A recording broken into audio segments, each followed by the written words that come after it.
I thought that an interesting way to approach this at the start, I was thinking back over your football career, and you've been a part of a lot of, I don't want to say legendary games because, I mean, at most these are 15 years ago, and that seems like a short amount of time to be legendary, but, you know, very well known games, very exciting games, very interesting or important ones.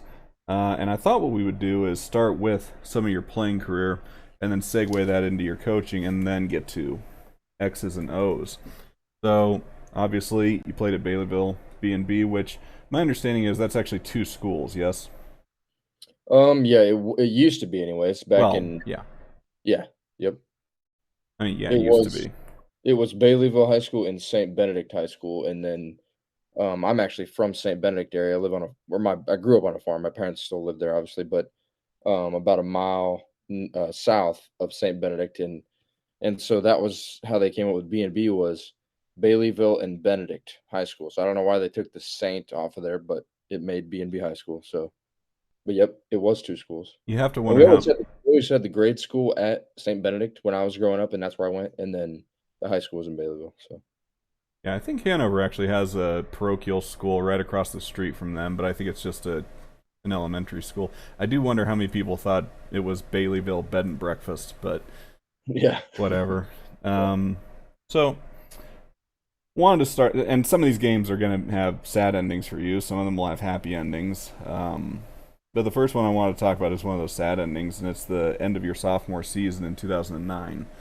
You guys were defending champions in Division One that year. You beat Clifton Clyde the year before, and in a pretty close game. I think it was 8 points, and you come up against a Quinter team that was a major underdog. Did you play in that game? I did. So I didn't get to play a lot. I was kick return, kick off, and then I rotated in at like some receiver late in the game. Like I think that entire final drive I was out there at receiver, but because yeah, it was a back and forth game and but yeah, I did. I played some. Mostly offense, but so yeah, Mm. I mean, like you said, they were an underdog, definitely. We honestly thought Clifton Clyde was gonna beat them because back then I remember we played trying to think of who we played in the game before that. I honestly It can't think was of it right. Pretty Prairie, Pretty Prairie, yeah, that's right. So which I you think guys demolished 50-6.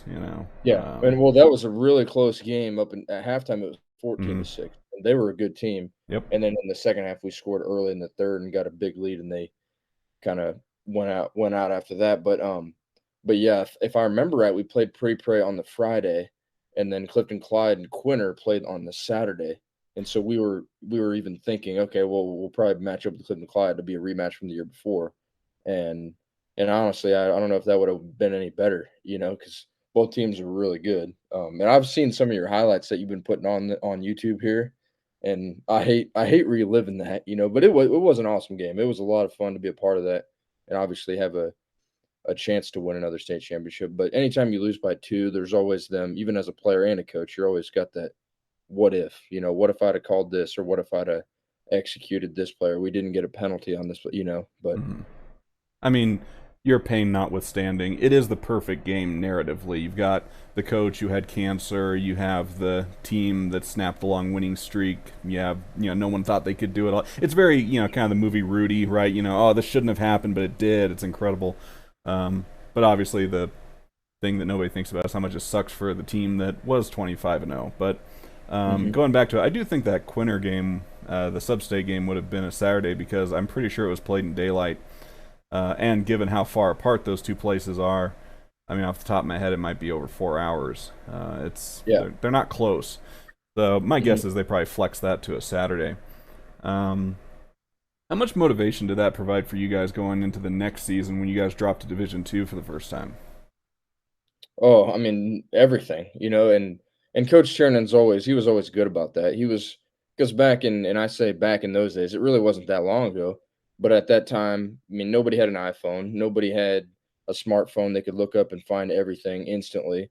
And we definitely didn't. We didn't even when I went home. I remember. I mean, obviously, early in high school, we had dial-up internet, but we didn't. We weren't on the computer often. We didn't have all that technology, and so Tiernan would always like subtly hint at us being an underdog no matter what. And so then going into that next year afterwards, he was just always telling us, bottle up that feeling. Remember what that was like to lose in that state championship game, and bottle it up, use it all summer in the weight room and all year long, in every game, every time that something bad happens or even something good happens, remember that feeling, what it's like of getting that close and not getting your, accomplishing your goals. And so that did, it really motivated us, really pushed us hard.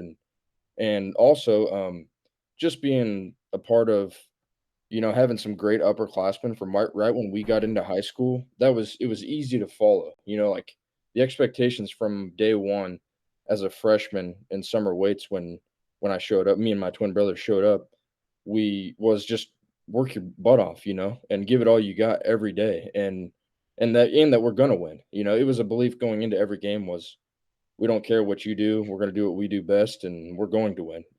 And that wasn't always true. Obviously, we lost a few games, but yeah, that was the expectation. We were definitely motivated from losing that Quinter game. You guys lost a pretty big and experienced senior class, but you returned a lot of very good players. Logan Haug comes to mind immediately, you, Cody Hyman, and so forth. And going into that season, you guys were one of the favorites in Division Two, and arguably the other top favorite outside of Otis Bison on the west side of the state were your district and league rivals in Hanover, who were the two-time defending champions in Division Two, but whom you guys had beaten 2 years running in pretty close games in the regular season. I think 20-12 your freshman year, and then 28-14 the year after that. Yep. Really good team. I believe you guys were ranked 1 and 2 at the time, and you played in week 6. And this game was one that will be remembered for a very long time. It was for the district title, and people should remember this is back before the Mickey Mouse playoffs, where only 2 teams made the playoffs. So this is for who's going to get to be district champ and play a number 2 team. You guys went up, I believe, 22-6 after one quarter. This game was in Baileyville, yeah? Yep, it was. Yeah, I'm trying to remember it because I haven't watched it in a while. But you guys go up 22-6. Then the next 2 quarters are scoreless, which is pretty Yep. unusual for 8-man. Yeah. But you guys both had great defenses. I mean, I'd say Hanover wasn't as talented as you guys, but they had a good defense. And Connor Henick comes to mind immediately as an absolute stud at defensive end. Then the fourth quarter happens, which Hanover makes this frantic comeback to tie the game and send it into overtime. What was that game like? So yeah, that is and your memory is really good. And I know you probably got the film and you probably watched it before, but some of this now it's coming back into my mind a little bit. But no, that it was a huge game, and actually what really stunk for us was Eric Herter had hurt his shoulder, like throwing his shoulder out of place. So he didn't even start and didn't even play in the game. So we had our backup quarterback, Who I think Tyler. went 1 for 7 for 7 yards or some crap. I mean, it's just you did not have a Yeah, productive passing game. yeah, exactly. And if you know Tiernan, Mm, pass is a cuss word to him. So I mean, we didn't put, I'm just kidding, but yeah. but in kind of in a way, but no, but we didn't pass much. But yes, so we had Tyler Dieters. He was a sophomore, starting in that game. So obviously the ground game was our game plan. We're going to run the ball, and that's like always. But yeah, I do remember we had I got to break a long run, and we had a great blocking. Obviously, we had a really good line. You kind of talked about some of those guys, Logan Haugen, and others, but we got the lead, and like you said, defensive stand in the second, third, and then in the fourth quarter, it really snowballed because they scored early. I think it was probably first couple plays in the fourth quarter. They were in our red zone and scored, and then we scored right back. We had a long touchdown run from Tyler Dieters, our quarterback, and then all of a sudden they went down the field throwing the ball, and Connor Henick scored a touchdown, and then they did it again with literally like a minute to go, and they got the 2 because I think it was 28-20, and they scored a touchdown with like 30, 40 seconds to go, and made the 2 also. And then we knew right there we were going to try to kind of play for overtime, and then actually when we got to overtime, we chose defense because we had won the toss, and on the first, maybe it was the first play or second play, I don't remember, but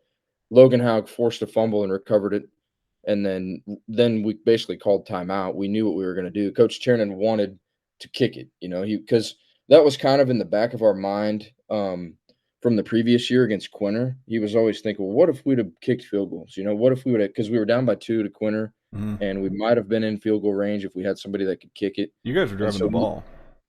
Yeah, and so we had practiced, kicking that year, my junior year, the, 2010 season, and Logan had kicked some, and so right there, Tiernan was like, "Well, we're definitely gonna try to kick it, you know, we got nothing to lose, it's a tie game, we have sudden death now since we got the ball," and we ended up basically just essentially running it straight ahead for 3 plays, got to the middle of the field, and then kicked it, and Logan Howes, his kick was way higher than it was long, you know, obviously, but it went through, and so Yeah. but no, that was an awesome game, and that kinda set up, you know, the rematch for the sub-state game, but like you said, it was huge. It decided who was the district champ at the time, and, Yeah.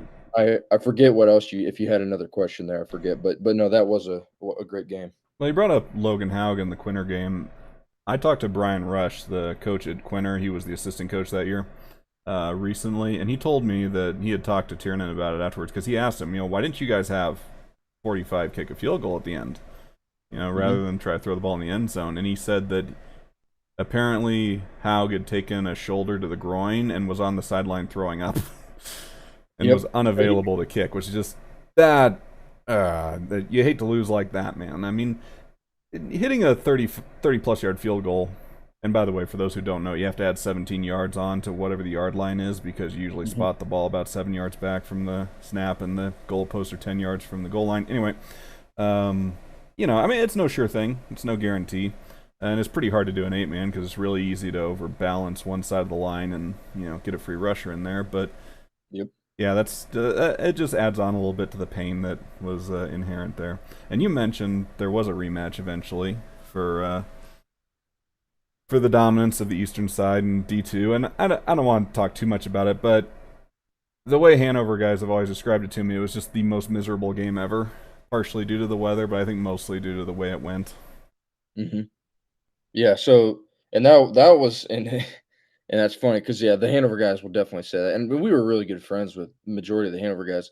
So actually, and we're talking about Connor Henoch, me and him and we're distantly related. So we actually hung out a lot in junior high and high school, and so we knew each other very well. But anyways, uh, so yeah, that game we always loved that game. That's our favorite game, you know, just because obviously we were on the other side, so it wasn't as cold for us because obviously we came out with the win. But it Mm-hmm. was, I mean, that was a scary game even for me. I mean, we luckily we had everybody back, but it was downpour, sleets turned into freezing rain, and so I remember we were up 14-0 early in I don't know if it was first quarter, second quarter, but I was about to walk in for a touchdown, an easy touch, or I thought would be an easy touchdown, and put it up 20 or 22-0, and I fumbled the ball on the 1 yard line. They got it, and of course they go down and score, and that completely changed the game because it was 14-6 or 14-8, whatever it was, and then all of a sudden at halftime we go into halftime and we were losing 22-20. I think that was the first time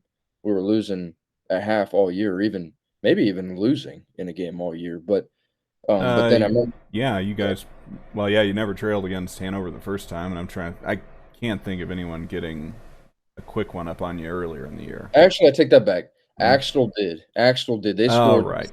6 or 8-0 right away, and then of course, I mean, and they did score a lot of points on us that year. That was the most anybody had scored until Otis Spies in the state game. Oh, yeah. But going into halftime, speaking of Logan Haug again, and on the big game, he's a very quiet guy. I mean, great guy, very leader by example for sure in the weight room and on the field and everything. And I was lucky enough to be in a 3-3 stack defense where I was right behind him. I was the outside backer right behind him. Yeah, he So in keeps guys reality, I off really you. didn't. Yeah, so in reality, I didn't have to do much, you know, because he would get double teamed or whatever. Or if they were reading him, he was going to make a play anyways, just because he was quick, but he was so big and long and strong. I mean, he was just a great player. But anyways, we get into the locker room and we're down 22-20, and Logan actually is one of the last to come in. We're all sitting around, and he came in, and he was, and I don't know, he might not like me telling the story, but it's a great story. He came in and he was actually like tearing up and crying, and he never says 2 words, but he's like, "You guys remember that feeling against Quinter last year?" Like, really reiterating what Coach Turner was always telling us. Hmm. And he's like, "I don't want that again. You know, I don't want that again." And he's like, "Let's go, kick some butt and turn it around." And I mean, he was tearing up and it was emotional. And I mean, everybody was fired up after that. And then Tiernan came in and kind of ripped some butt too, but especially at me for fumble on the 1 yard line. But then we go back out, and actually The halftime, I don't know if it was other than that speech and just calming and recomposing ourselves and getting our feet underneath of us again. Other than that, it probably wasn't a great thing just because you're freezing cold and you play and then you go dry off and you get warmed up. Now you got to go right back out there. But Yeah. but no, it was an awesome game and luckily we were able to come away with the win because they were very talented, obviously, and had won the previous two in the other division. But yeah, I miss those days. Sure, yeah. And then you guys managed to prevail over Otis Bison in the state game. It was, I would say, fairly entertaining, but you guys were the better team. You were more talented, and every time Otis Bison would get a score to pull within one touchdown, you guys would always get an answer back. I think you scored 3 times personally, and if they'd named the MVP for that game, it would have been either you or Haug. I think reasonably. Um, it's a game that's fun to watch, and you guys had a good day that day. Probably the play people remember most is Haug's catch over Jackie Cornwell, where Haug's helmet came off and they were wrestling for it on the ground. And Cornwell's probably all of 155 pounds, trying to Mhm. wrestle the ball away from this behemoth, and he just can't do it. I mean, he was perfectly positioned underneath to intercept the ball, but this bigger, stronger athlete just ripped it from him, more or less. Yep, Um, exactly, and like you said, and Notre Bison was a really good team, and their spread option style, that was kind of mhm. new, for the time, and they definitely threw the ball all over us. I think they had 4 or 5 touchdown passes, I think all of their touchdowns were passing touchdowns, No, but Trevor Keller had a rushing touchdown. okay, there you go. Yeah, it was similar to the Brady Reed touchdown, the scramble, A little where, like you had posted I seen on YouTube earlier, but bit. yes, you're right. Yeah, But yeah, they were a solid team, and like you said, we were just kinda able to control the momentum. Anytime they did get something, we were able to respond, and, but yeah, that was a fun game. They were a good team, but for sure. So segueing out of your playing days, I hate to skip your senior season because you had a good year, but it ended in absolute pain. So there's no need to rehash that. You got into yep. coaching in 2017 in Solomon, right? Yep. As an So it would have assistant been for yeah, so it would have been that 2016-17 season, so oh 16. I'd Okay. yeah, so I had went to, junior college at Highland and played for 2 years, and then I transferred to K-State. Well, I say played, I redshirted first freshman year and then didn't really play much overall, I just was a part of the team, and it was a great experience, but if I could go back, I would've gave it up and tried to be a GA and tried to build some more connections with my coaches and learn a little bit from the coaching side a little earlier. Mm-hmm. Um, but that's just the way it goes, I mean, Yeah, you sure. find out in college, either you're good enough to play with them or you better be coaching it, and I learned I definitely was better off on the coaching side. But anyway, so then when I was finishing up school at K State, I called Coach Tiernan. Basically, I needed some hours and professional growth hours towards my education degree, and so I just asked if I could go observe a PE teacher in the summer. His weights program. And the first day I got there, they needed an assistant high school basketball coach, and he asked if I was interested in coaching football, and I said absolutely. So I wasn't even done with school yet. I had about a year and a half left at K State, and I already started coaching there. But yeah, so I got in that 16-17 season. We went like 6-4, I believe, and made the playoffs. And we lost. That was before the 4-team district again. I think it was the last year of the 2-team districts, and we got 2017 was the last one of the 2 teams only make the playoffs. yeah, 18 okay, was the first year with 4 teams make it. Which, speaking yep, of 2018, you guys played Canton Galva in district play that year, yep, and that game it's a weird year because they were a young team. They had no seniors, hmm um, and obviously they would go on to win state the year after that in overall dominating fashion. I mean, I think they're one of the best 8-man teams I've seen by the eye test. I mean, they're weird because on the one hand, you want to say they're one of the best teams I've seen at the same time. They did give up 36 points to St. Francis and almost got mercy ruled. I mean, they're hmm strange, but they're a great team. You guys played them in district play. I think it was 38-20. You fell to them. What were some of the difficult things about them? So in that game, it was kind of a unique situation on our side because we had a starting guard who I won't go into detail, but he had a family emergency and they were in the hospital and he missed the game. And then it turned out that there was no emergency, I guess, or it wasn't as serious as I thought. And so we had a starting guard missing. And then early in the game, our starting quarterback went down. Braden Nielsen hurt his shoulder, and then he ended up coming back in the second half and playing. So we got behind the 8 ball pretty early, and But we knew they were a good team, obviously, and Coach Hoppus is a very good coach, and he learned very early on what he wanted to do to turn them around and go into that spread no huddle, not necessarily up tempo, but no huddle offense was cool because and I've talked to him since about it, but he really got his guys to commit and they loved being in that style of offense and they had some athletes. They always had athletes, I would say. But anyways, in that specific game, their zone run game, it worked really well, and they threw the ball well too. And defensively, it seemed like they knew what we were doing as far as I mean, they just made blitzes on the right plays and stopped us on third and fourth down short and stuff like that. And we weren't able to finish drives because they were making good plays defensively as well. But kind of in that second half, we were kind of more playing for confidence more than anything because we were down. I think it was like 38-6 or 38-12 at one point, and then we finally scored at the end a meaningless touchdown. But confidence-wise, it was great going ahead. But I remember thinking up in the booth, if Braden Nielsen, if our quarterback was done for the year, I was like, our season's over because we had a little freshman, sophomore backup who wasn't ready to be playing just yet.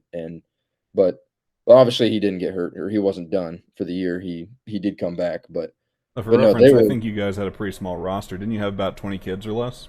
We did, yeah, we did. Yeah. We had pretty small, and luckily For we had Division quite a One, that few is quite small. definitely, yep. But luckily, we had quite a few upperclassmen, and they had been bought in because most of them were freshmen.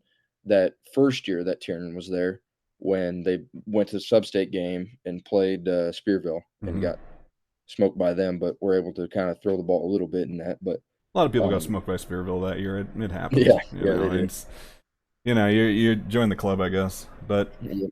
so you talked about Hoppus and the identity he brought to the team. It seems to me that having a I don't want to say personality, but having a distinct system or way of doing things, there is something about it the kids really buy into. This, I suppose, maybe some of it comes from the idea that hey, we're different from somebody else. This sets us apart. It makes us cool because there is that inbuilt urge that you have to be outside the crowd if you're achieving something good. Most of the time you don't want to get noticed because that means you probably did something wrong. But whether it's Matt Fowler with a single wing, whether it's well, I I've always hated that Clifton Clyde called their thing a single wing. They don't have a wing back. It's not really a single wing. But what they do, snap it to one guy, seven guys block. They just beat the hell out of you. You Hmm. mentioned Hoppus with his no huddle offense. Having an identity, Doug Oberly with the option and so forth. I think it really does add something to your program. Yeah, absolutely. And like you said, for the kids these days that watch all the crazy stuff with the Chiefs and all this modern styles of offense, it definitely gets the buy-in even more when they're practicing it throughout the week and then they see it on Saturday and Sunday. Mm. But also, like you said, yeah, having a system, I think that's huge. And if you have an actual system and not just a random bunch of plays, then it's going to carry on throughout your career. As far as kids coming up, they'll learn it and understand it, and then again, it's an identity like you also said. But yeah, their system was unique for sure. I would say they, to me, and maybe I'm wrong, but as far as Kansas 8 man, I think they were probably the first to do a true no huddle and hand signals and like I said, not necessarily up tempo because I don't remember them going extremely fast all that often, but I would say they were unique or one of the first to do it. And kinda and I always wanted to do something like that, and that's basically what we do now too as well. We are no huddle, nonverbal, not up tempo either, and our kids love it. They really do. But watching him at the clinic, not this year, but the past year, it kinda just re basically reiterated to myself that that's what I wanted to do, and the kids love to hear too, so I'll definitely continue with that system as well. I think Caldwell might have run some no huddle stuff, maybe back around 2009, 2010 kind of era, but I Yeah, can't really, I think you're right. I can't, I That now can't that verify it by the film, obviously, because they turned the camera off between plays. But you know, yeah. Mhm. we could probably look for someone on the sideline holding a sign with a banana on it or whatever to Yeah. figure out if that Yep, was I actually guess going on. you're right because I have seen that. Coach Blosser does have the No, big this was boards. before Blosser. This was Oh, was it? Okay. what was that son of a Yeah. gun's name? Schmidt, maybe. I forget. It doesn't matter. So you guys beat Matt. Okay. Oh wait, yeah, that's right. Because this is 2018. They had the extra playoff game. So you beat Maranatha. Big deal. You 45 them. No problem. Um, You have close games against Madison and then Attica Argonia. Both of them are one-score games. Attica Argonia, I think, is 14-6 or 14-8, very low-scoring game. You have the rematch with Canton Galva. Um, usually when two teams meet in the regular season and then meet in the sub-state game, usually it's the same result as far as who wins. Although I've noticed an interesting trend where it seems that the score is usually a bigger margin when the playoff rematch happens. So, for example, you guys barely beat Hanover in 2010. You beat them by 26 in the sub-state game. Axtell loses to Hanover by 8 in the regular season in 2018. They lose by the point rule in the sub-state game. There are other ones, but anyways. So, what was different about this game? What happened there? So the biggest difference, and I know Coach Slater had pushed to make a 8-man or Kemfa recommendation for a rule change as far as hosting goes, because the biggest thing I would have said was we got to host it, Mm-hmm. and that was huge because Solomon, in the history of Solomon, no boys sports team had ever competed for a state title, or and I know they have no state titles in the boys sports. In the girls, they might not either. If I honestly couldn't tell you off the top of my head, but I do remember that was the first time a boys sports team at Solomon High School had ever played for a state championship after we did beat Kennegal. So having a host or having a home game, that was huge because we had, and not to mention we had so many Solomon and people and even some Salina people in the area that wanted to come see what Solomon was about, and then we also had tons of old B&B fans because B&B was no longer, and people were just driving over to see Coach Tiernan coach again, and so that would have been the biggest thing. It was just we got to host. The second thing would have been just overall motivation, because that was our theme all week was second chance. You don't get many second chances in life, and we were given one. And this is our chance to prove that we could have beat them or we are as good as them, if not better. And so we got a second chance to go out there and prove that.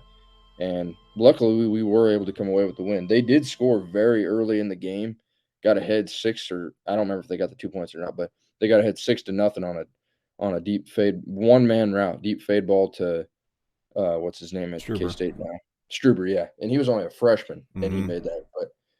But yeah, and luckily defensively wise, we were able to take him away kind of after that because I think Braden Nielsen, our quarterback, had 2 or 3 interceptions defensively in that game as well. But I would have said the biggest factor in that again was being at home, and it was awesome to have that stadium filled for once, with a big chance to do something big for the school for the first time.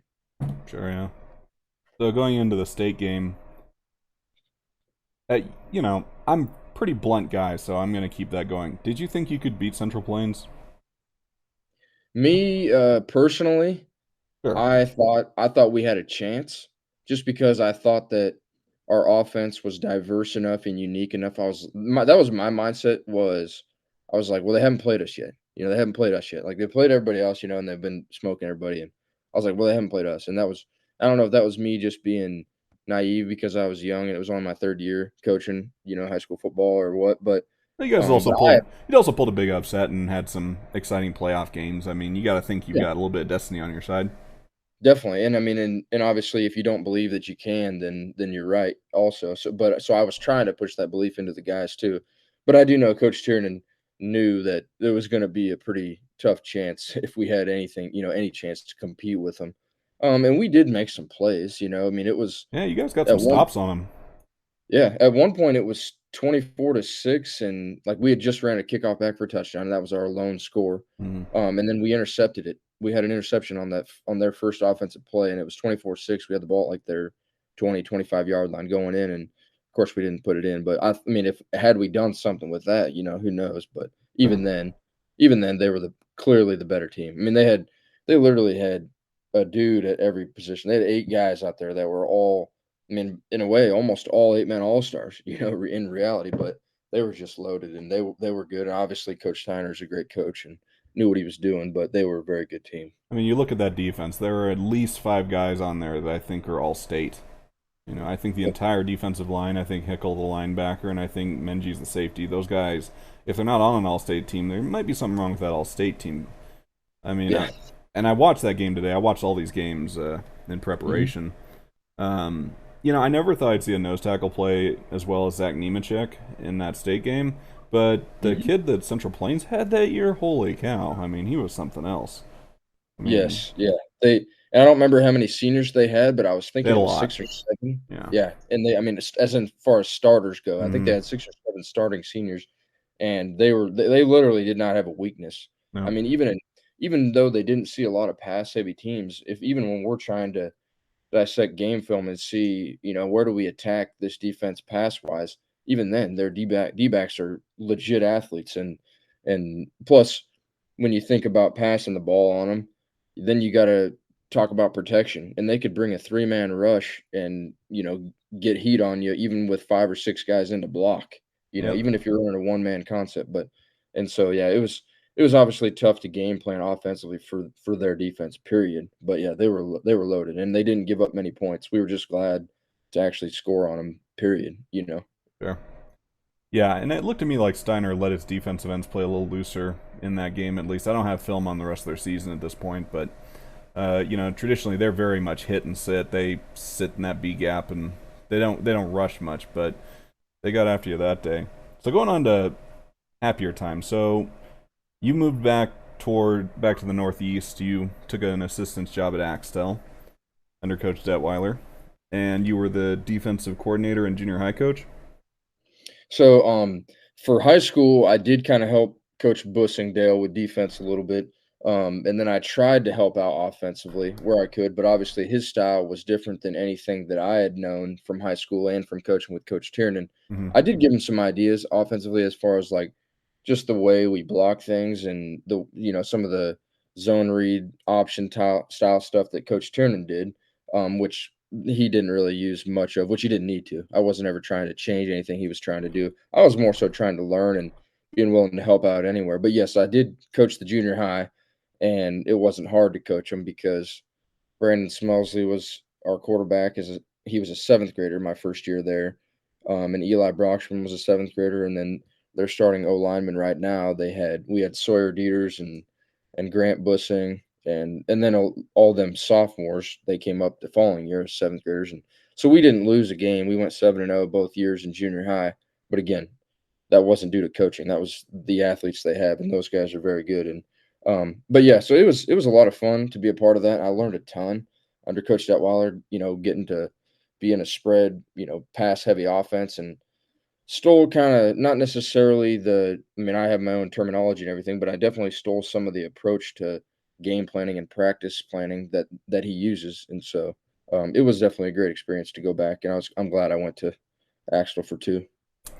We'll come back to what you got from him later, but week 6, you guys are undefeated. Hanover's undefeated. They're riding a state record win streak for 8-man football. You guys go to Hanover to play them. You're down 14-0 at the end of the first quarter, and either end of the first quarter, early second quarter, your starting quarterback Quinn Busing, who last year was all state. I think he was something like 51 touchdown passes. Um, super productive and the engine of the offense, right? He Mhm. gets concussed. What happened then? So I was up in the booth again. That's where I was for 6 to 7 years as an assistant, and then this last year is my first on the sideline. But other than junior high, so I didn't even know what had happened, I guess. And um, Eric had said on the headset that he thought Quinn had taken a hit I mean, one of the first couple plays. I think it was either on kickoff or defense, the first play, and he came to the sideline saying his head was hurting, and so very early into the game, he was out and done, and so what happened was, I mean, it wasn't necessarily anything different than what we were used to because at practice we only had, if I remember right, we only had 14 or 15 players that season, and so me, Coach Detweiler, and Coach Bussing, and we were always on the scout team, and we would always rotate guys. And you have everybody basically plays every position to give the defense a look. And so Isaac Detweiler was playing a ton, offense and defense, and so he got to play a lot of quarterback, even though that's not was his starting position was on a Friday night. But it wasn't anything different. He jumped in and he was always just confident and ready to go. And so basically what happened was the game plan didn't change. It was just a different guy in there. And even though his experience wasn't there, his knowledge and understanding of the game was. And so we were able to basically play the game without Quinn, which obviously it stunk not having Quinn. But Yeah, and we you're up still, against the number one ranked team that's beaten you guys for I don't know how many years in a row, and they're three-time defending champions. I mean, there is that to consider too. I mean, there's a lot yes, going on there, and you're yeah. down 14-0. That's me overlooking that. But yes, at before the game, I remember I kind of tried to say a few words to him, but I do know that Coach Detweiler and Coach Bussing and Coach Wiebe they had been pushing it into the kids for years now, and these kids had been tired of it too. Like all everybody here heard was how great Hanover is, and their winning streak and all this. And so finally it just kind of sunk in that like, okay, we can do this, like like you had mentioned earlier, they played each other and lost by 8 in the regular season the previous year, but then got 45 in the semis. But they knew that they were right there. If they don't turn the ball over, if they don't, make a bunch of mental errors, they can compete with these guys. And I don't know, it just kind of it all came out. And then late in the game, when we finally did tie it up with, I don't know, if it was probably a minute to go, something like maybe a little over, Under a minute um, actually. I think it was maybe under a 40 minute. seconds Okay. left. Yep. And so it was 26-20. We were down, and then we scored a touchdown, and then Now hold up a Coach. minute. Talk about that play a little bit. You guys are down 26-20. Time's running low. What happened? So I honestly, off the top of my head, I cannot remember the touchdown, It was trips the right. tying. Oh, yes, okay, so now I remember it now. I hope Detweiler doesn't get upset if I tell this whole story, but You don't have so to tell me basically it the was X's and O's of it, but it's okay. okay. I mean, so basically it's like a basic spacing concept, or like, like we have a trip set, and all 3 are gonna run to a different area, but they're just gonna sit down in an open area. And Hanover was in a zone, and we ran this play, and Isaac, being the inexperienced freshman that he was, threw it one way, and the next play, so his dad calls it again. He's like, "Yeah, it's the same play. He was open. He was open. You missed him. And so we ran the same play a second time, and Grant Voley was the one in the corner of the end zone, and just ran a little like an outside hitch route, and caught it for the touchdown. And then, of course, Detweiler already had the 2-point play in mind Before to we try get to to take that, the just lead. for those who have not watched this game, Wally was playing with a cast on his arm when he caught Yes, that you're ball right. down on Yep. his knees. I mean, kind of the same way the Quinter game was perfect from a storyline perspective. I mean, you got the underdog team here. They lose their starting senior quarterback. They put in the freshman, right? Yep. And managed to have a crazy comeback against the reigning champions, their rivals. I mean, even more so than the Quinter game. I mean, Axel and Hanover, there's no love lost. I'm sure there's plenty of respect, but there's no love lost. So Hmm. these are the guys you want to beat more than anybody. And the kid that scores the tying touchdown does it with a cast on his arm. I mean, that's got to be just. I mean, people must have lost their minds. He did. I forget what happened, if he broke a bone in his hand or something, but yeah, he had a full club on, and so he really had one hand with a glove, and I forgot about that if he wouldn't have brought that up. But yeah, he definitely caught it with his body, how he's not taught to do, but with Mm-hmm. one arm, what else can you do unless you catch it directly in your It's in fourth your one down, man. You hand? can't afford to drop there. Yeah, exactly. So, but yeah, so he caught it, and then, like I said, and I mean, then the crowd goes nuts. And actually, the funny story there, my cousin, um, or my cousin-in-law, he works for the Army National Guard in Marysville, and he was there. They had a big cannon or gun in the back corner there, Ah, and Axel scores a touchdown to tie the game at Hanover, and he shoots the gun off and to tie on the tying. So that was kind of funny to hear, like, because he was for our team, obviously at the time.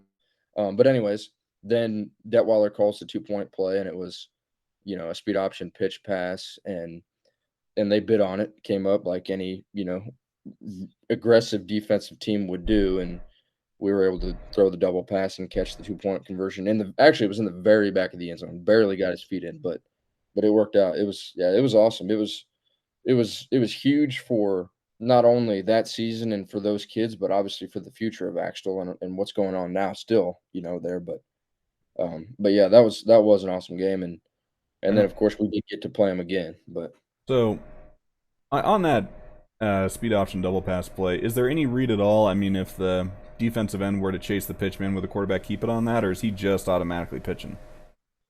Um, to get the fine details, you'd have to ask Coach Detweiler, but Right. what I would say is no. I would say it's an automatic pitch, and the back that you pitch to make that double pass is just reading the corner. I mean, if he commits, he throws, Mhm. and if not, you can still run. But no, I would say in our experience and my experience that I was there, it was no. You're not even reading the DN. You're taking 2 steps and you're pitching it, and then we're throwing it.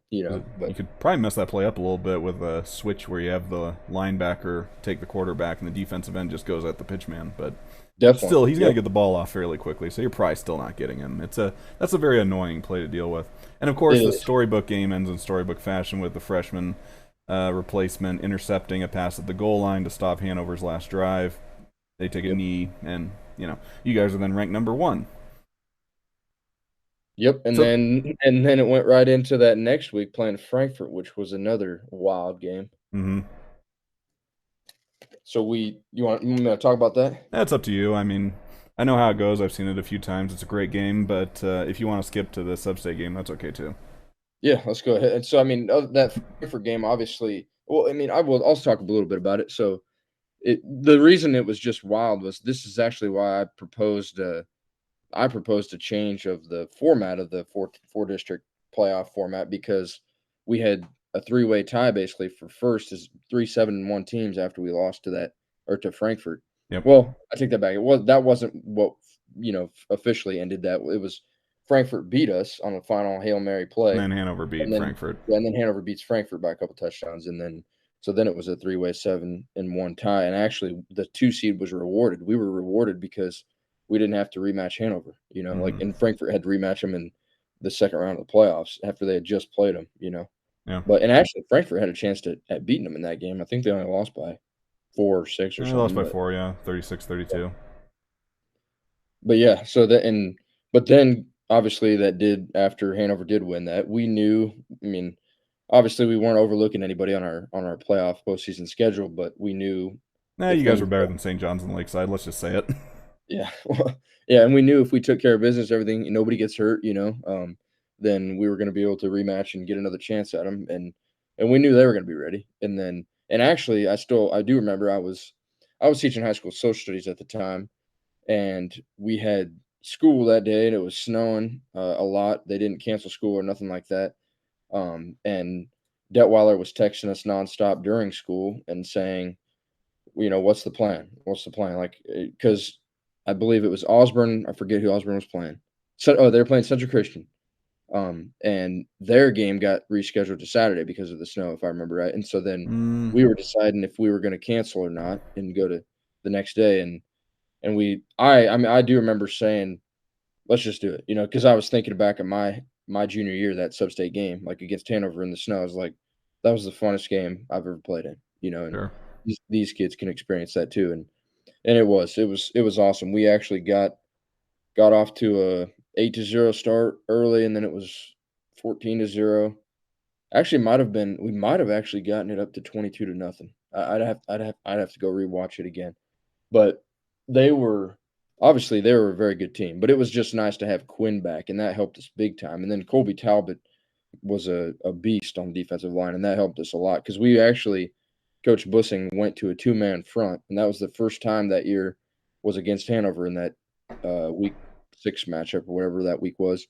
And that two-man front, I wouldn't say confused Hanover's line, but it was definitely unique and new to them that it kind of made them question a little bit of who are they blocking, 2 guys here. And then having the 5 guys basically stacked. It was like a 2-5 What was the look is what thought it was. process behind that defense? What were you looking to do with it? Um, honestly, kind of what I was saying, which I don't like I said, I don't know if it confused Hanover's, but that was kind of Well, if you one don't of practice against it, I mean, you're not going to be as sharp. yeah. And well, that was one thing about Dale is Dale has I mean, they practice every single defense. They have tons of different defensive alignments that they'll bring into every game. And that was one of them that we had always practiced, just never really used. But the idea was, yeah, they have a somewhat inexperienced line. I know their backfield was pretty loaded and pretty junior heavy, if I remember right, a couple junimans, Mm-hmm. but it was to try to confuse their O line. We also thought we had the speed at O line or D line, excuse me, compared to their O line. So we thought if we only have one or two guys that can block up front, we've got more athletic linebackers who it's going to be tougher for their O line to reach. And so, I mean, that was kind of the thought process of it. And he did mix up some blitzes, some stunts and stuff out of it. So it was a unique defense that it worked well for us. And then obviously going into the Osborne game at State, it wasn't necessarily the best. So we kind of switched around a lot in that game. Osborne didn't But run as that many was, two tight end sets, so it wouldn't have made much sense. yeah, yep. I wasn't going to ask you about the state game because that's another one of those painful ones, but I do want to point out after the sub-state game, I believe you were 7-0 against Coach Hoyer, whether you're a player or a coach. I don't Hmm. know whether he thinks in these terms, but I imagine a part of him might have gotten tired of seeing you. Yeah, I'm possibly. Obviously, he's a great coach, and I Oh still yeah, remember remember back my senior year because and like you said, it was a very painful way to end my senior year. I actually broke my leg in that sub-state game, and so it was even literal pain a lot. But he came and spoke to us before that state finals game because Hanover had actually played Thunder Ridge that year, and they played us obviously too. But no, he's just a very respectful guy, great coach. Obviously, has won a lot of state titles, but yeah, it just that's the way it had happened. And then of course I've lost to him at least 2 times, maybe 3 times since because we lost to him when I was at Osborne, and then yeah. then There's we a lost. 2020. You lost to him twice at Axtell, and then you lost him once at Osborne. Yep. But still So maybe seven he's and not. three, not bad. Yeah. So maybe he's not so tired of seeing me anymore. Who Yeah, knows? he's he's won 3 of the last 4. He probably thinks he's got it figured out. Yep.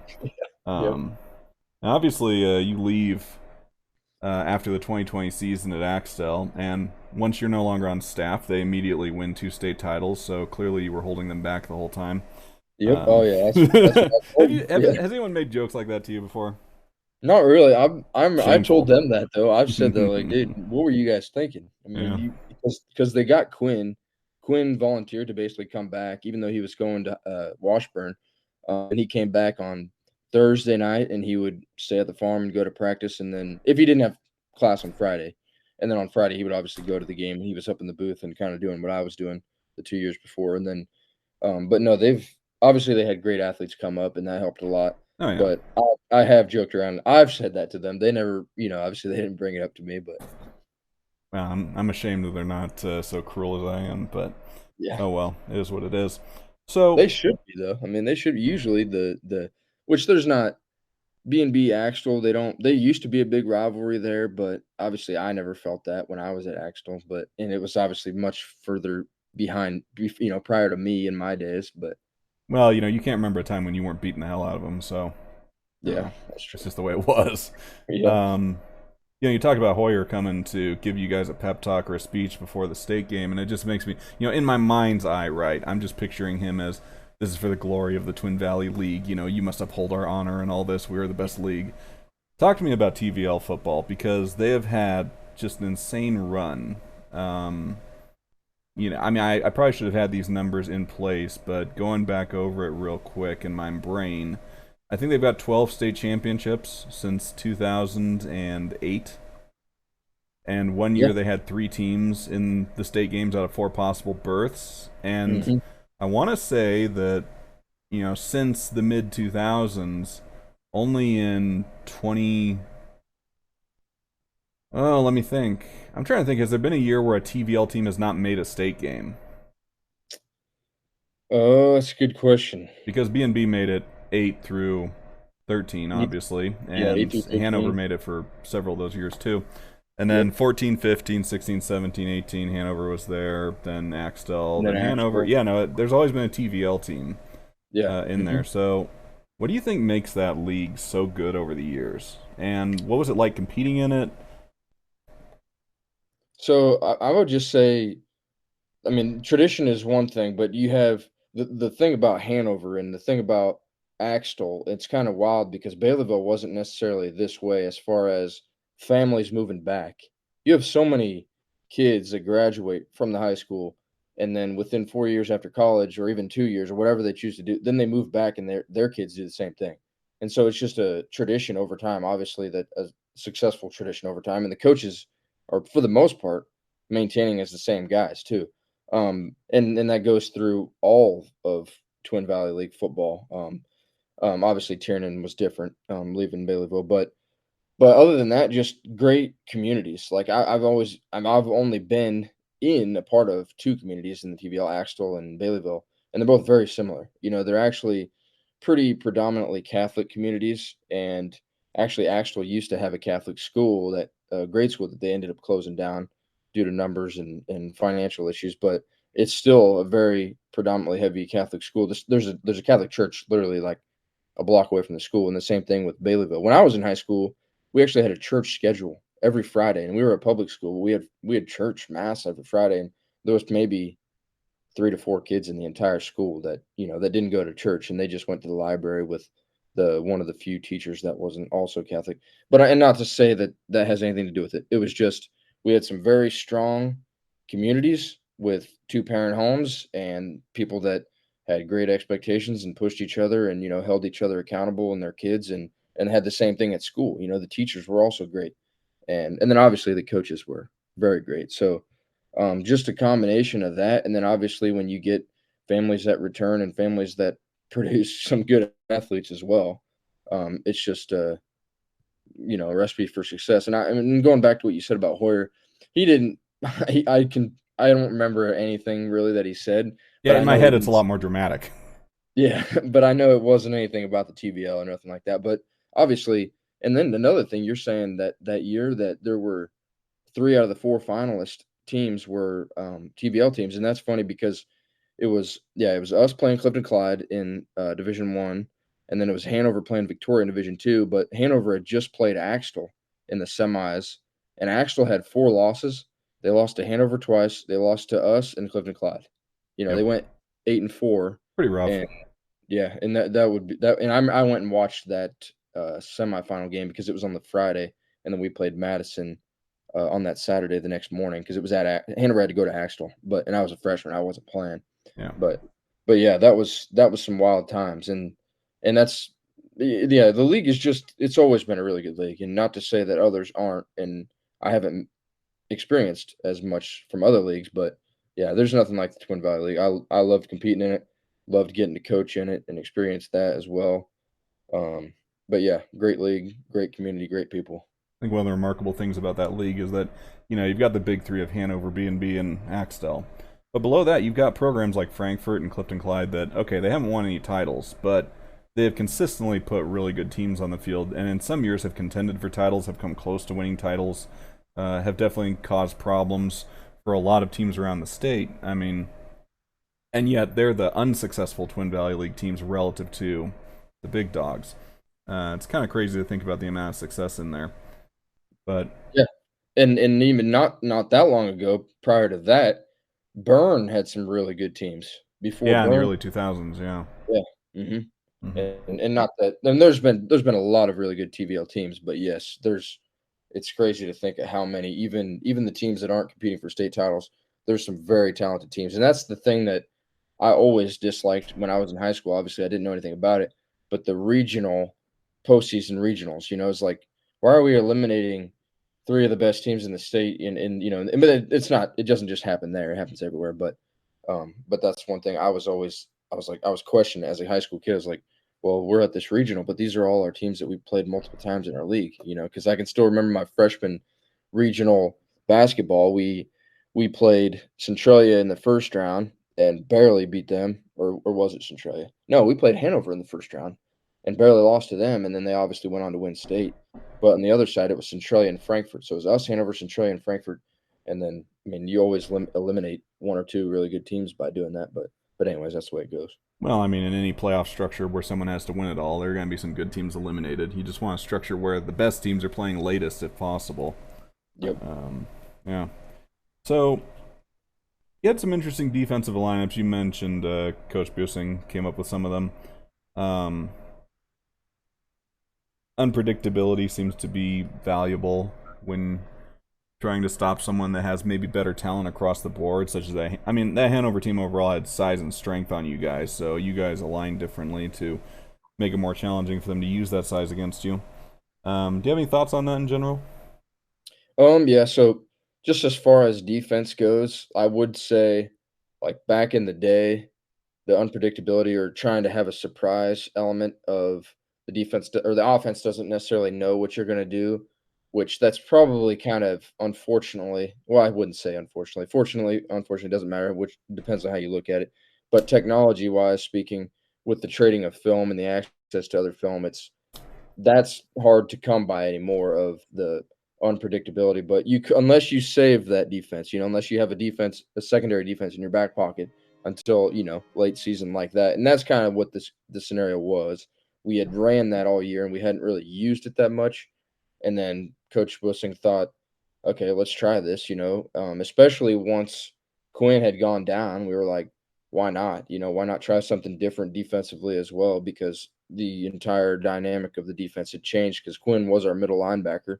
And so then Isaac steps in and we had to rotate guys around. And, um, but yeah, so as far as defense goes, I will say that I'm not the most knowledgeable. I'm mostly more offense oriented, but I mean, I'm always trying to learn more. I would say we base run a 3-2, and probably 90% of teams out there do, but I definitely need to learn more defense. But that was one way we looked at it was just kind of having multiple options in our back pocket. And yes, if we save it for the right time and we're prepared and ready to use it, let's do it. You've been a player for Tiernan and a coach for him, and you've been a coach for Detweiler. What did you take from each of them, and what did you learn from each of them? So that's a great question. So, and I've actually kind of thought about this over the years, like because I was asked that question by somebody, and I had to think deeper. But from Tiernan specifically, I learned a lot about leadership, and because he was actually not only a mentor and role model like my entire life, but kind of a father figure too, because I had him as a from kindergarten until my junior year. Well, until the end of my junior year in that summer, when he left and went to Osborne, I had him as a PE teacher and then obviously a coach in high school too. So I learned a lot about that, and then as coaching underneath of him, I learned tons from the X's and O's at first, and I thought I knew all about X's and O's, but I learned more about structure and just how to just how to run a program, just being having a plan for everything, and then having a backup plan for everything. And then just going with your instinct, and just and continuing to learn too. That's a big thing too. I've learned from him even to continue learning because I've always asking him questions and he was asking me, and me and him have kind of still bounced ideas off each other, and vice or I would say the same goes for Detweiler as well. But mostly from Tiernan, I would say the leadership aspect and the overall structure of running a football team. And then from Detweiler, probably more X's and O's and schematic speaking of like passing game and not being afraid to try different things within an offense. Because like I told you, when I first got to Axtell, I was only I had only experienced in high school an I formation and then an 8-man being an assistant coach at Solomon, an I formation and some variation there, but I hadn't been in a true spread offense with the option or ability to pass the ball in any play to try to take advantage of what the defense is doing. So that was probably more what I learned from Coach Detweiler was to not be afraid to try new things and to get out of your comfort zone, and definitely to adapt to your players. And I wouldn't say I wouldn't say that Tiernan doesn't adapt to his players, but I would say that Detweiler definitely that was a strategic move to adapt to his players early on when he realized that he couldn't run the ball, in the TVL and against Hanover's and Baileyville's and early on. And so he had to go from an I formation to, spreading it and airing it out. So I would say that's probably what I've learned the most from those two. But like I said, I still interact with those guys and bounce ideas off them when I can. So when I talk to Tiernan at clinics or whatnot, he's always, oh, we run a little of this, we run a little of that. He's very kind of mild mannered guy, kind of aw shucks, and he'll call himself dumb and things like that. Which, okay, whatever. What's he like on game day or at practice? Is he an intense guy? Is he someone that tries to keep the mood light? I mean, I imagine he's very focused, but what's he like in Oh that yeah. environment?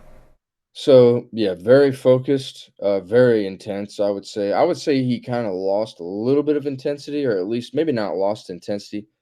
Um, he kind of just mild. He became a little more mild after his accident. I honestly forget what year that was. It would have been I think 13 or like 14, somewhere in there. yeah, 13 or 14, yeah.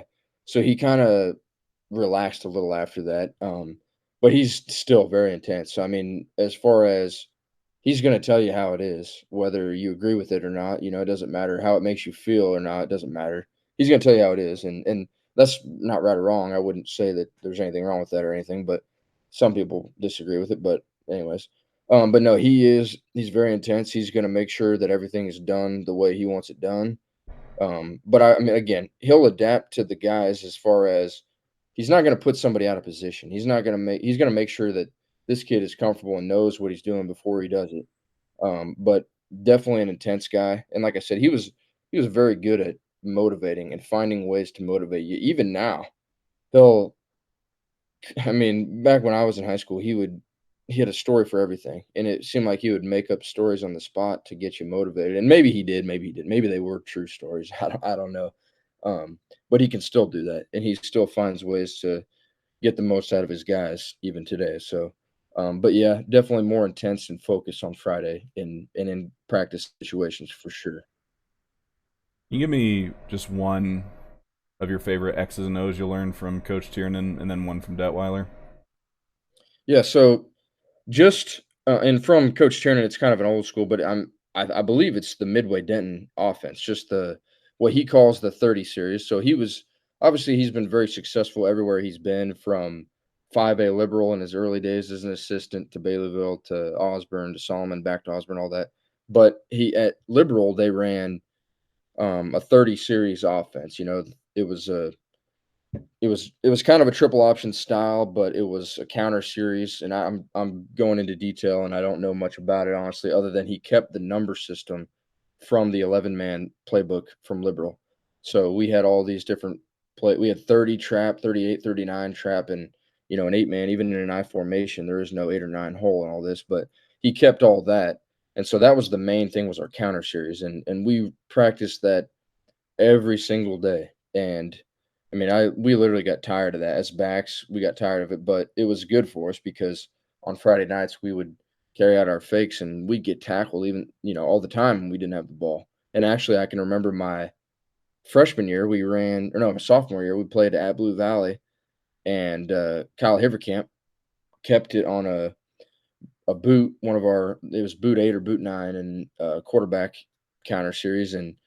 And the fullback had been tackled in the middle, but he had crossed the goal line, and the ref signals touchdown, Mm-hmm. and then Kyle Haverkamp runs behind the ref with the ball, and so he had called the touchdown on our fake. Um, but so yeah, 30 series.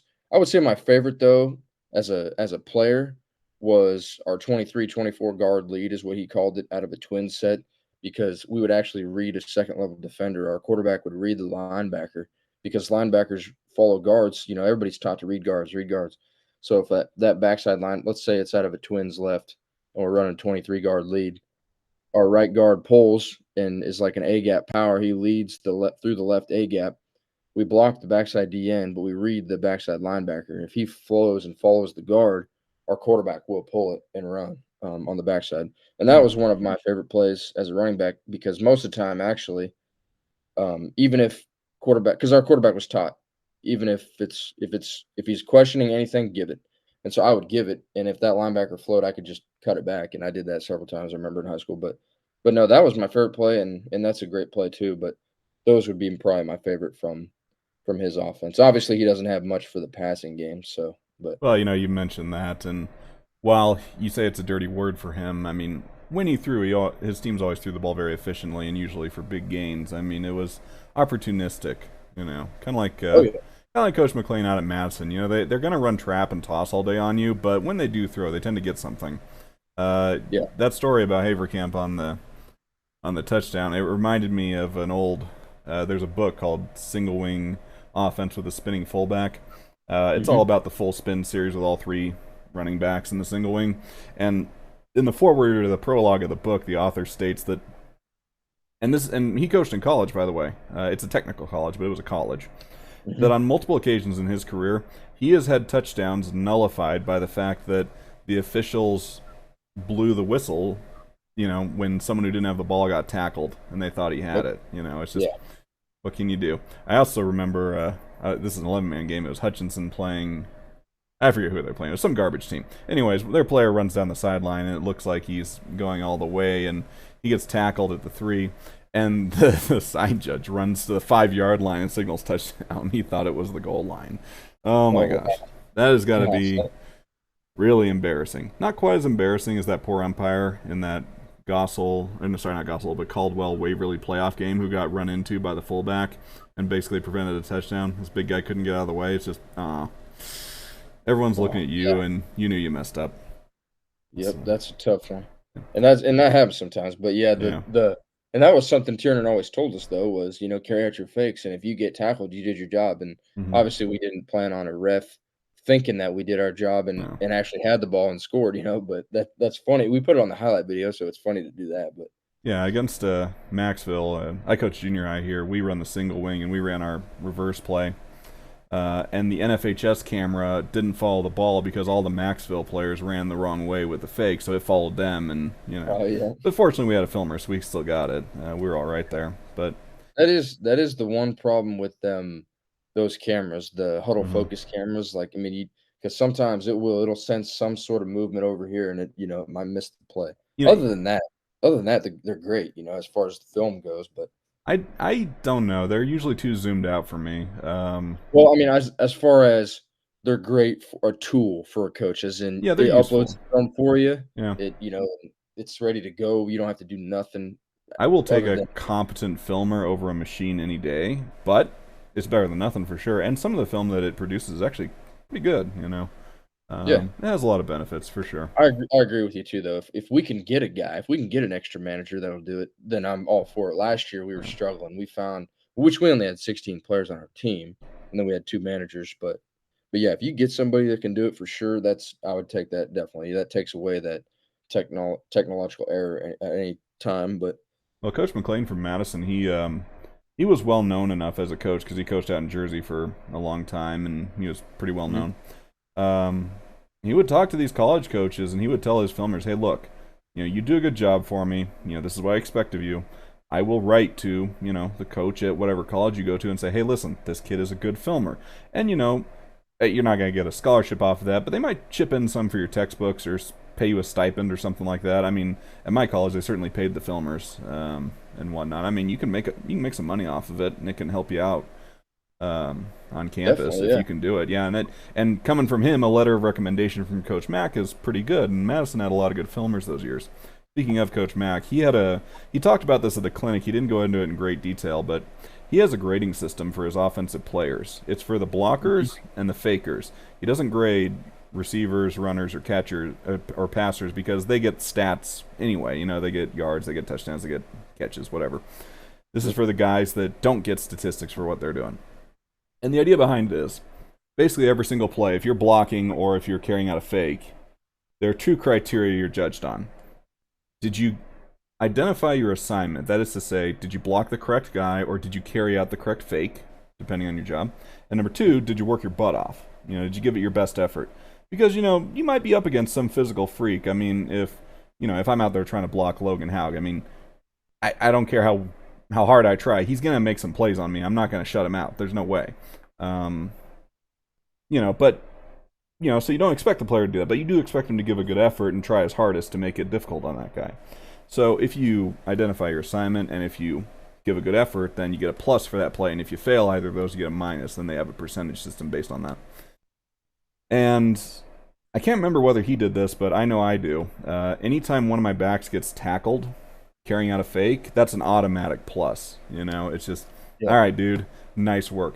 I can remember the first game we played this year in junior high against La Crosse. We were down by 2 points, and we got the ball with a few minutes left, and we're trying to drive down the field and score. And I have Sam, a little seventh grader. He's maybe 105 pounds, something like that. He's a little boy.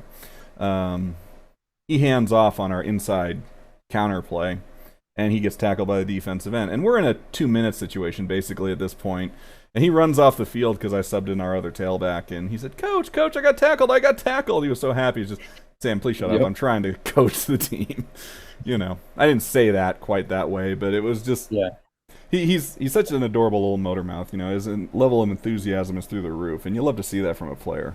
He's one of those guys. Yeah. He'll probably be a coach someday. His dad's a referee, so you know he's got it. Hmm. I think he's got it in his blood. What's a scheme or play or concept that you got from Detweiler? And you know, if you don't want to tell me something, you know, chalkboard specific, maybe something about game planning or how he identifies weaknesses or you know some aspect of his game. Okay, so and back to your kid real quick. I mean, that's just awesome that the kid is excited Oh yeah. about carrying out his fake, and he got tackled. He got tackled. I mean, that you can't. Anytime a kid has that much enthusiasm to do that, that's awesome. But then yeah, back to so Detweiler. I would say specifically, just like as far as schematic goes, I love the idea of giving your quarterback full control of an audible system, and which we do have. And I gave it to our quarterback last year, even though it was his first year in my system and the way I wanted to do things offensively. He was a 4-year starter here, and so and at times it can be a negative because I can still remember there was a few times in game situations where I call this play and he sees something that he really likes, so he changes it, and it didn't always work out, to what he was thinking. But he sees it out there. He's the one playing out there, and he's a 4-year starter again. Like I said, he's a gamer, and so I trusted him to do that, even if it didn't work out. But that was one thing was Detweiler basically gave full control to the quarterbacks to let them change the play if they saw something. But he also had the ability to change from the sideline. He could change the play and give a signal of some kind to the quarterback, and he would, yell it out and change the play too. So that would be another thing.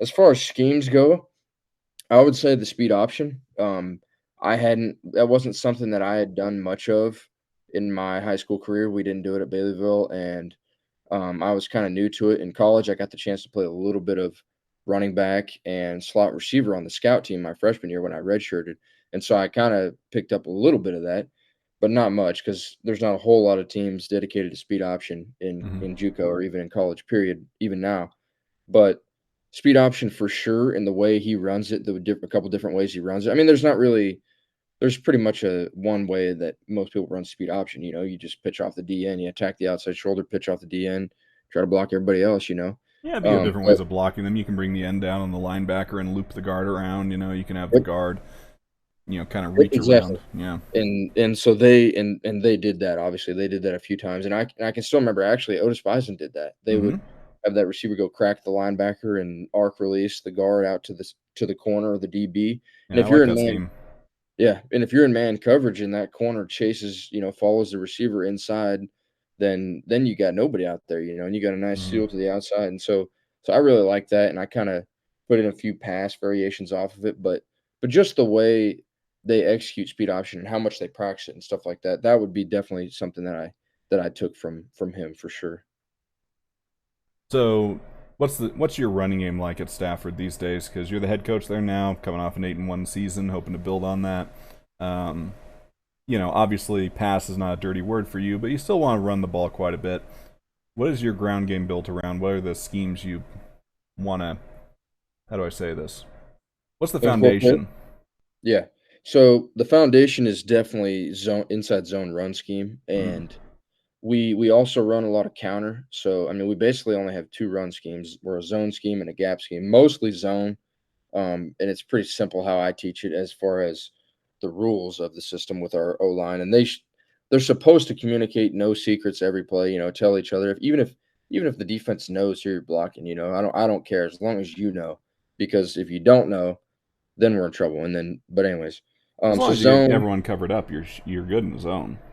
Yeah, absolutely. If you can get that front line, it's up to the running back to make a play, and Mm-hmm. we have a good running back. And actually, we might have another running back. We might get so Corey Reese Senior is our new superintendent, and I believe his son's going to come Ah, from Levo and play for us.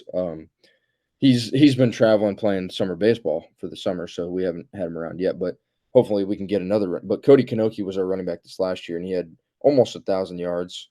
And then actually, our senior running back Xander Nicholson had almost 500, and our quarterback had several too. But so yeah, mostly zone, then some counter. But we did throw in some speed options, some toss, but mostly zone. I would say is what we built our run game around. So at Hillsdale College, where I matriculated, we were very much an inside zone team. We'd line up with a tailback. We usually have tight end and an H back on the field. Sometimes two tight ends and an H back, but always Hmm. tailback. We would almost never have a fullback, and Yeah. we would run 12 or 13. And the way it worked was on the play side of the center, everyone base blocked in that direction, and on the backside, everyone reached. So basically, the rule is for everybody, nobody crosses your face, right? Yeah. And then for the guy on the other end, we might bring the H back across to kick out that guy, or maybe the Yep. H back would already be on that side as in a position to deal with him or whatnot. And we would have some variations off of it. We would have an adjustment called fist, where our tight end would base out, and the H back would wrap up inside, basically be a puller. Hmm. And it was up to the tailback to determine where he was going to go. He has to make one cut and then get up in there. Yep. And our whole philosophy was control time of possession, because we were a school where we couldn't offer the same kind of scholarships as other ones did. Hillsdale's a private school and doesn't have the same kind of funding. I think we had 1,300 undergraduates back in those days, and we're going up against schools that have 13,000 or 26,000 or 30,000 or whatnot. Um, so we had to play clock ball. We had to find interesting ways to make the game work better for us. Because obviously, if you're the underdog, the fewer Hmm. possessions there are in the game, the more chance you have to win, right? Um, Yep. so it was a play that you could run pretty much all the time, unless the defense lined up with too many guys to block, in which case you audible to a pass or whatnot. Um, what made you adopt inside zone as your main play? So, I mean, and I did get some experimenting with it in high or in JUCO, and saw it there. But honestly, just the more I studied and watched these other teams doing it in college, mostly like, I mean, I studied a lot of different college teams, and I would say I picked it up from more so Stanford, Mm. probably when Coach Shaw was their coach, and I They ran remember. power scheme all the time. Oh, they did, and they ran Mm. some they ran some zone, but All right. mostly power. We just didn't have the guys to run power. We don't have, and Yeah. so the reason I like the zone more is because it fits our O-line. As far as like last year, we had a couple big kids, but they're not necessarily the strongest or the quickest off the Mm. line. But if you can zone block and get on a guy, and you have a good tailback that can cut and make a play, then I feel like you said, kind of you can run the same play many times, and it might be different a lot of times. But that's one thing that we teach them too is we're mostly inside or A gap zone, so we're aiming for that front side A gap, and we can bend it, we can bounce it back or cut back, but we're not always looking for the cutback, Yeah. and that was actually one specifically thing I listened to David Shaw some online webinar a long time ago where he said basically they you can would tell him to look for it, but he shouldn't always be looking for it, and he compared it to like a $20 bill, like you might find it. You might find a $20 bill on the street, but if you're always looking for it, then you're probably gonna get hit by a bus, sometime. But so but All right, but yeah, mildly so morbid, but whatever. yeah, but anyways, that was the way he explained it, and so I didn't necessarily explain it in those terms to our running back, but he knows he's looking at it, hit it here, and if the linebackers flow or over pursue, then you can always cut, and he enjoys it. They like doing just the drills and practice and cutting, and so. But I would say that's the only problem with it right now is that our running back from last year, he actually in the first game of the year he tore his meniscus, and we didn't even know it, and he played the whole season with a Oops. bad knee, and then he realized he had torn it in basketball because it was really hurting that first couple weeks in basketball, and so then he got surgery, and then, but anyways, so now I would say, like, in our camps and stuff, I wouldn't say he's slowing down at all on it, but he is trying to it's almost like he's trying to cut more. He's a little timid to hit the hole at first, I would say, but hopefully that doesn't carry over long term, but I don't think it really will. I think he'll pick it back up, but So, obviously, you run the second best eight-man football channel on YouTube. yeah. What inspired you to start that up? So, honestly, it was like during COVID, I was always listening to the 8 Man Academy podcast. And have you Rest in heard that peace. before? Yeah, yep. Yeah. And so I was listening to that, and I was always, and then also I listened to John or Joe Daniel and the Ron Mackey on YouTube and and a bunch of other coaches too, but none of them was, really dedicated to 8-man at the time other than that 8-man academy, and like you said, rest in peace, they gave it up for whatever reason or they got busy with other stuff and never went back to it. So anyways, that was kind of one reason was I was like, why not? Why not try to help spread the love of the 8-man game or, build connections and help other coaches out in 8-man. Also, I was honestly really bored. It was in Osborne. My fiance at the time, wife now, she was going to K State, a couple hours away, finishing up her master's in Manhattan, and so I had a lot of downtime. And actually, I started it in December, when basketball season was, getting to the second half of it, and then during the springtime when track came around, I didn't coach track at Osborne, so I had nothing going on. So literally, I'd go home after school and then I'd start doing it, and so, one of the biggest things was it was to help me learn, and it's definitely helped me as far as speaking too, because when I first started, you go watch my first couple videos on YouTube, I cringe when I listen to it because well, I cringe a lot of times listening to myself, but just hearing them early ones where I was like, "What am I talking about?" Or I sounded terrible. All my every other word was or but, and so now I've at least somewhat broadened the way I speak and a little bit, I think it helps me in just public speaking too to our players Hmm. and other things. So, but other than that, it was just to help other coaches, to try to give young coaches coming into the 8-man game an outlet to learn or potentially learn something from that I didn't have, and so, but yeah, it's fun. I enjoy doing it. Do you usually edit it at all, or as far as your audio goes, do you go and or if you mess up halfway through, do you start again all over again, or do you listen to it before you decide, okay, this is the final product, I'm happy with it? What's your process on this? So first, like when I first started, no, I didn't edit anything. Nowadays, I do. I go back and I'm like if there are times where I pause too long or I say something that might not have been what I wanted to say or I reword it or whatever. So I do edit some things, especially the videos. Like if my video messes up when I'm screen sharing to show a play or whatever the case is, I definitely edit more now. And it's that's another thing. It's helped me out with just learning how to edit videos and uploading videos. I had never done any YouTube stuff prior to it. And so but yeah, I definitely did not do any editing at the beginning, and you can definitely tell when if you go listen to those. But I do edit using iMovie mostly now. But What do you use for recording?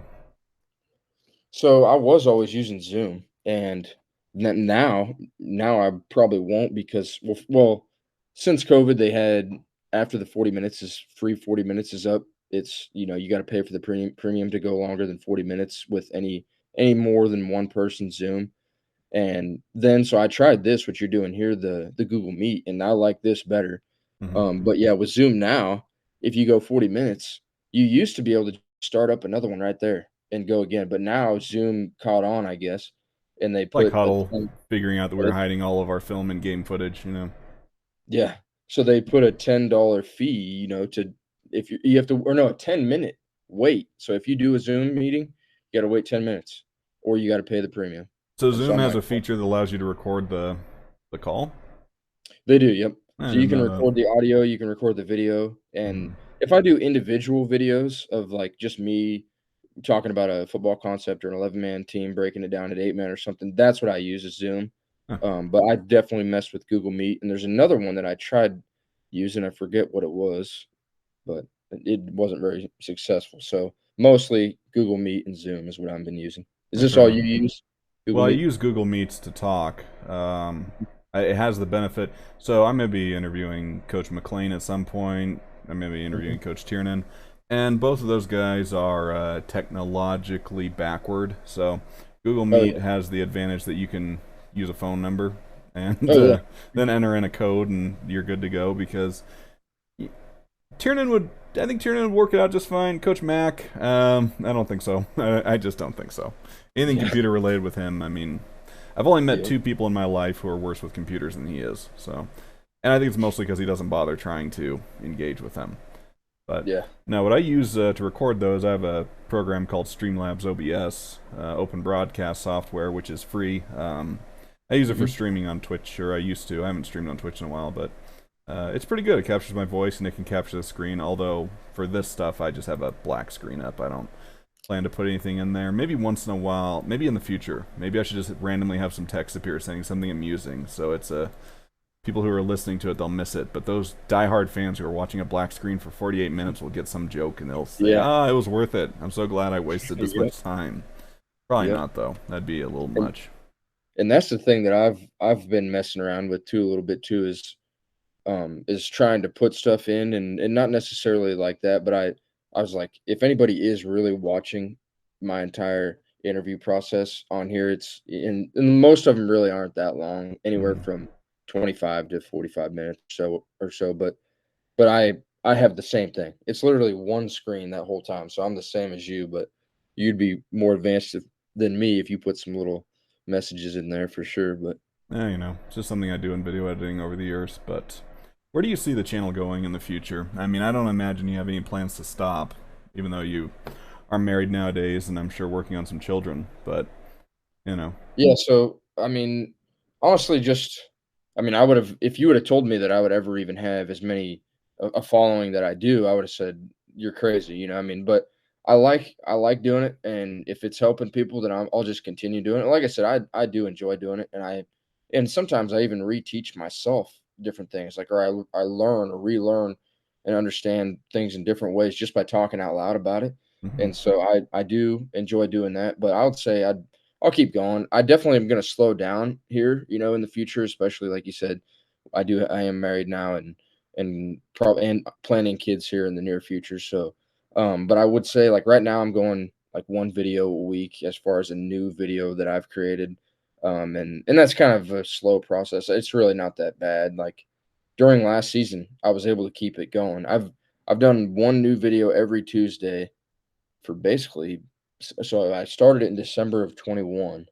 So coming up on 2 years now, I've had at least one video like every Tuesday basically. When I first started, I was pushing them all out right away Yeah. because I had watched some video of it said on YouTube like the best way to boost your YouTube algorithm to, get just more recognition for your channel is to put out a bunch of videos. And I was like, okay, so I'll do that. And then obviously now when I look back, all them original videos weren't very good quality. I was just because I was pushing them out. Yeah. But now I put more quality and time into them, and usually it's once a week.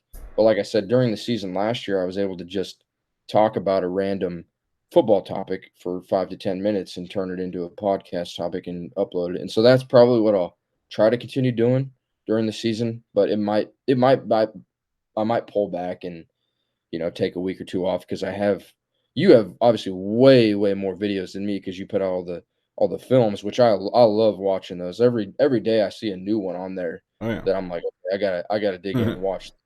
Because Yeah. obviously, like, even in 2013s or 2012s or even 2008 or the 90s, all that, obviously, I'd never seen these teams. I've never seen any of what these teams and coaches did, so it's cool to see all that. That's what I love about your channel, period. It's just for me, I would never be able to upload all those. You must have them like all scheduled or no? Yeah, they're all scheduled. I definitely do not sit there and okay, publish now. No, no. Yeah, well, see, that's what I was Hells thinking. no. That I was like, you just I've got it scheduled a month in advance usually, and I would do yeah, more if I had actually right now I'm in a bit of a conundrum because I'm running low on film. I'm almost through the 2013 season and I'm waiting on a making a couple of pickups actually this coming weekend. I'm going to pick up some film from some coaches to start digitizing, but mhm. yeah, no, it's all It's scheduled. Unlike you, I'm not trying to game the algorithm.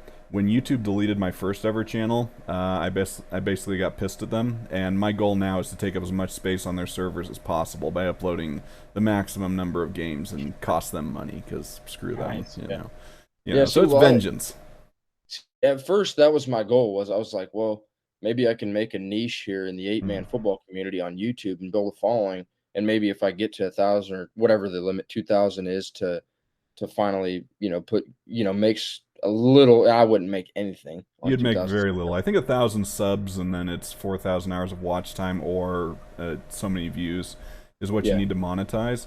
I have to Yep. say, I was kind of annoyed because I watched one of my own videos recently. I normally don't do this, but I was listening to some of the clips I was putting up, and there was an ad on one of my videos, and I was so ticked off by that because Yeah.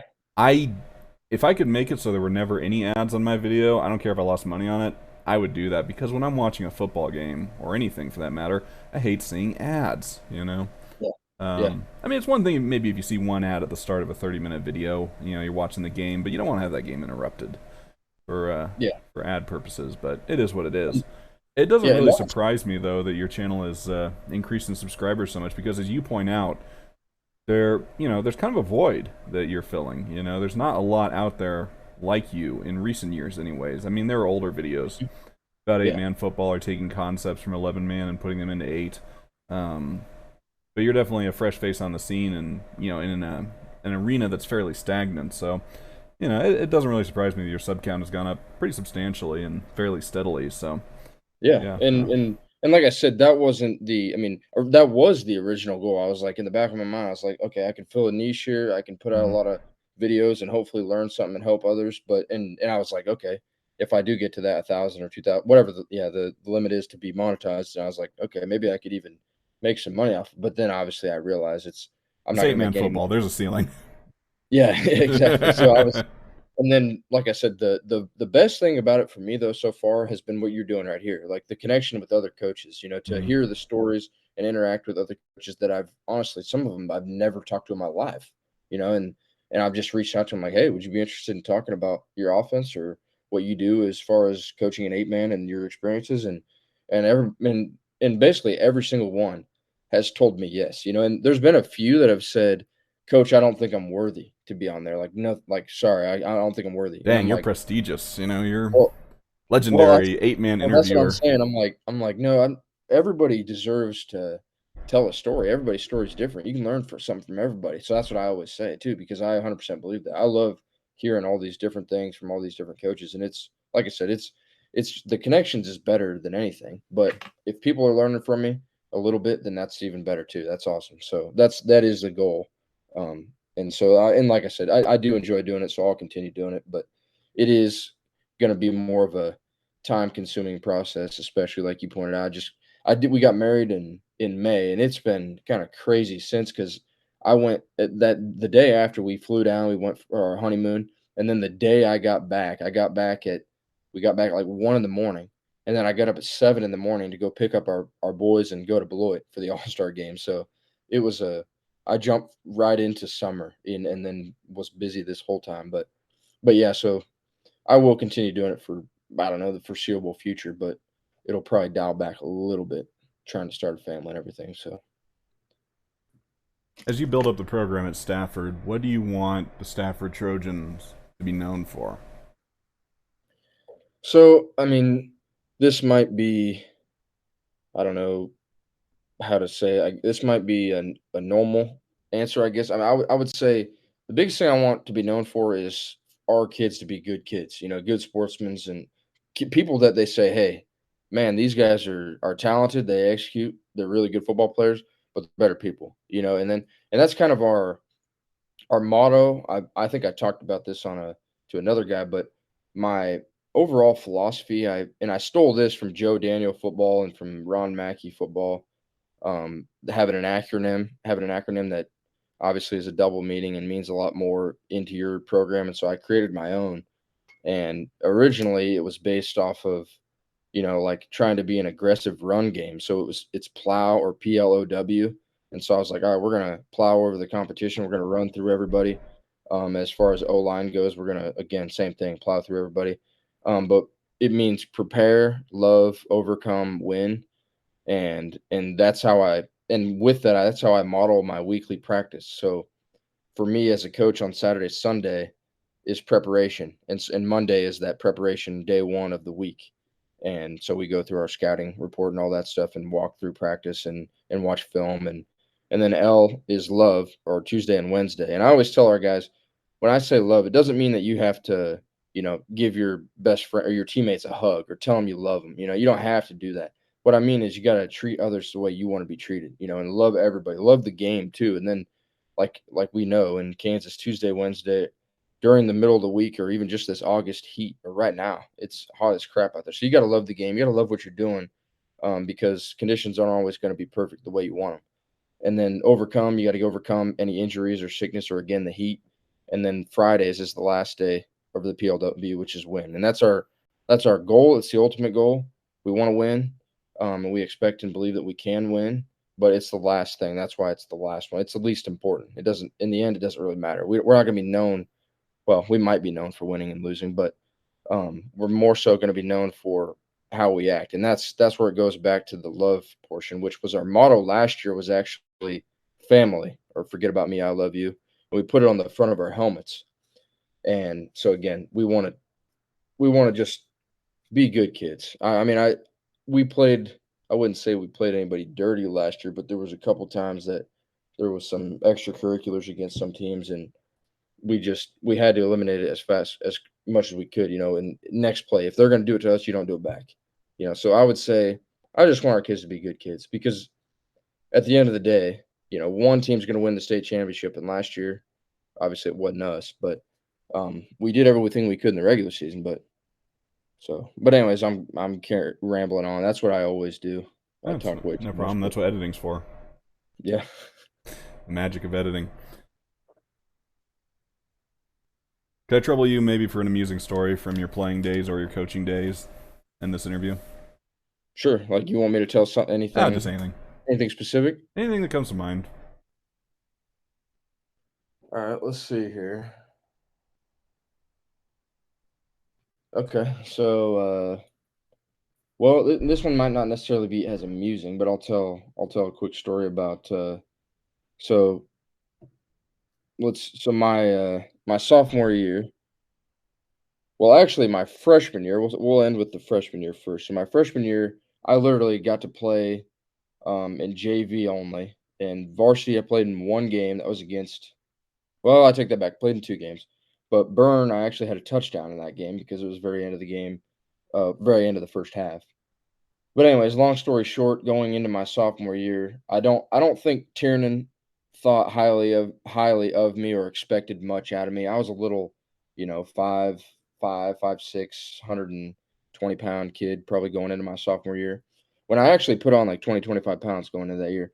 But anyways, getting into the season, I had improved a ton. I had actually really surprised him, and we were talking about this game earlier. So the Pretty Prairie game, well, I'll jump actually, again, I'm rambling on, but I'm gonna jump back even further. My freshman that the first round of the playoff game, we played Madison that year, my sophomore year.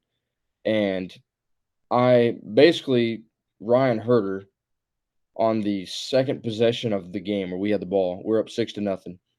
He got tackled and got thrown down, basically landed on his head, and he was coughing up blood in on the sideline. He must I don't know what happened. Somebody said he popped a blood vessel on his neck. I have no clue. I don't know anything about that. But anyways, long story short, he didn't go back into the game, so I got put into the game. And for the longest time throughout that game, I didn't get the ball. I was in the I formation. Tiernan's a run heavy offense. I didn't get the ball till I mean, it took probably 2 series before he was willing to give me the ball, and I ended up with 21 carries for 115 yards and 3 touchdowns. And Tiernan, the first thing he said after the game was basically to everybody, he just said, "Engelken, you probably didn't think you were gonna play at all tonight, or whatever." And I said, "No." And I mean, yeah, I was shaking my head, no. And anyways, long story short, we go to the Pretty Prairie game, and he says, "Engel can come up to my office," and his office is upstairs. And I ramble on so much. Sometimes I forget where I'm going, but I do know where I'm going. Ah, yeah, you're going up to Uh, talk to the Pope. Go ahead. yeah, and so he says, we gotta play just for you," and he's smiling, and you never see him smile. Um, and he draws it up on the board, and basically it was making fun of my height in a way because I'm 5'5" or whatever. And the play was actually stolen on film from Wallace County. Sharon Springs ran this play against Quinter that year. So he had somehow seen it against Quinter because I think we had Quinter film. He must have been expecting to play Quinter or potentially Clifton Clyde or both. And that was back in the day where you had to drive multiple hours to get film. Yep.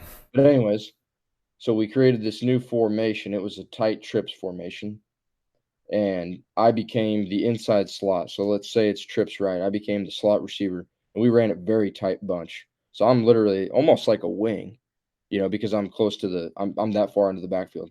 And anyways, long story short, I after the snap, I basically fake a stretch handoff, you know, away from where I'm at, and then I run a wheel around the backside. And the whole idea was the line was going to stand up and the defense wasn't going to see me, and I was going to come out on a wheel route on the other side. And it worked for a touchdown against Pretty Prairie.